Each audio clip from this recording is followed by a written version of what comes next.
Tenali double horse వారి వినాయక చతుర్థి శుభాకాంక్షలు. రుచికరంగా ఉంటుంది, అనుబంధాల్ని పెంచుతుంది. విజయవాడలో వరద బాధితులకు సంబంధించి సరుకుల పంపిణీ కార్యక్రమం సర్వేగంగా జరుగుతుంది. ఎప్పటికప్పుడు ఈ కార్యక్రమాన్ని మంత్రులు కూడా పర్యవేక్షిస్తున్నారు. ప్రస్తుతం మనతో పాటు మంత్రులను ఒకసారి మాట్లాడే ప్రయత్నం చేద్దాం.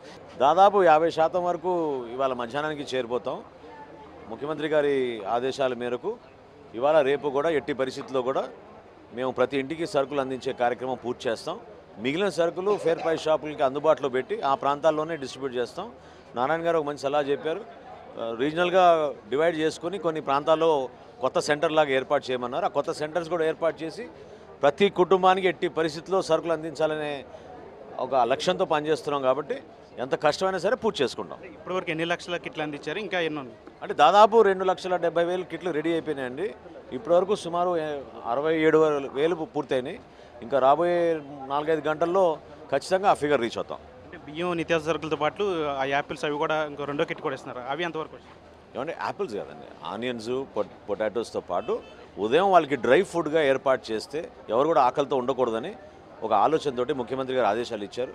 దాన్ని సంపూర్ణంగా ప్రతి వ్యాన్లో కూడా అదే విధంగా ఏదైతే ఈ కిట్ ఇస్తున్నామో ఆ కిట్తో పాటు పాలు, బిస్కెట్లు, మంచినీళ్ళు, వీలైతే నూడిల్స్ లేకపోతే ఫ్రూట్స్ అన్నీ పెట్టి పంపిణీ చేస్తాం. అంటే ముందు వచ్చిన వారికి అందుతున్నాయన్నీ మారుమూల వాళ్ళకి ఎవరికి అందట్లేదని ఒక ప్రచారం జరుగుతుంది. ప్రచారంగానే మిగిలిపోతుంది.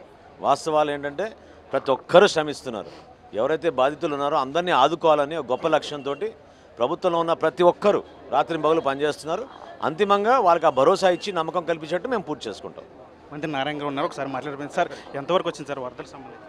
అంటే సివిల్ సప్లైస్ డిపార్ట్మెంటు యాక్చువల్గా ఎక్కడైతే 32 డివిజన్లో ఎఫెక్ట్ అయ్యారో వాళ్ళందరికీ ముఖ్యమంత్రి గారు ఆదేశించిన ప్రకారం యాక్చువల్గా అన్నీ చేస్తున్నారు. వాళ్ళ ఎక్స్పెక్టేషన్ ఇవాళ సాయంకాలానికి 50% కంప్లీట్ చేసి వీలైతే రేపు లేదా మిగిలిపోతే ఎల్లుండి చేయాలని చేశారు. అదే పద్ధతి ప్రకారం జరుగుతుంది. ఎటువంటి జాప్యం ఉండదు. ఎవరికి ఇవ్వాలో ప్రతి ఒక్కరికి అందేటట్టుగా చేస్తున్నారు. పక్క కేంద్రం ఏపీకి ఆర్థిక సాయం చేసిందని చెప్తున్నారు. కానీ నిన్న ముఖ్యమంత్రి చంద్రబాబు మాట్లాడుతూ ఆర్థిక సాయం ఏమి రాలేదు, మేము ప్రయత్నిస్తామని చెప్తారు. ఏంటి సార్? అంటే యాక్చువల్గా అగ్రికల్చర్ మినిస్టర్ గారిని కేంద్ర ప్రభుత్వం పంపించింది. ఆయన స్టడీ చేసిపోయారు, డిస్కస్ చేసిపోయారు. మళ్ళీ మన రిపోర్ట్స్ వాళ్ళకి ఇస్తున్నాం. ఇచ్చిన తర్వాత డిస్కస్ చేస్తారు. అదే ముఖ్యమంత్రి గారు చెప్పారు. ఇది మొత్తంగా మంత్రులు చెప్తున్నారు. ఏదైతే నిత్యావసర సరుకుల పంపిణీకి సంబంధించి పూర్తిగా ఆ కార్యక్రమం అంతా శరవేగంగా జరుగుతుంది. ప్రతి ఒక్కరికి కూడా నిత్యావసర సరుకులు పంపిణీ చేస్తున్నాయి. ఎక్కడ కూడా ఎవరికి కూడా అందట్లేదనే మాట లేదు. సోషల్ మీడియాలో జరుగుతున్న ప్రచారం అంతా అవాస్తవం. ఖచ్చితంగా వరద బాధితుల్ని అండగా ప్రభుత్వం ఉంటుందని చెప్పి మంత్రి కూడా చెప్తున్న పరిస్థితి కనిపిస్తుంది. ఇది ఇక్కడ పరిస్థితి. ప్రస్తుతం మన RTV గొల్లపూడి నుంచి. మరిన్ని వీడియోస్ కోసం ఛానల్ ని సబ్స్క్రైబ్ చేయండి. లేటెస్ట్ అప్డేట్స్ కోసం వాట్సాప్ ఛానల్ ని ఫాలో చేయండి. అండ్ లింక్ డిస్క్రిప్షన్ లో ఉంది.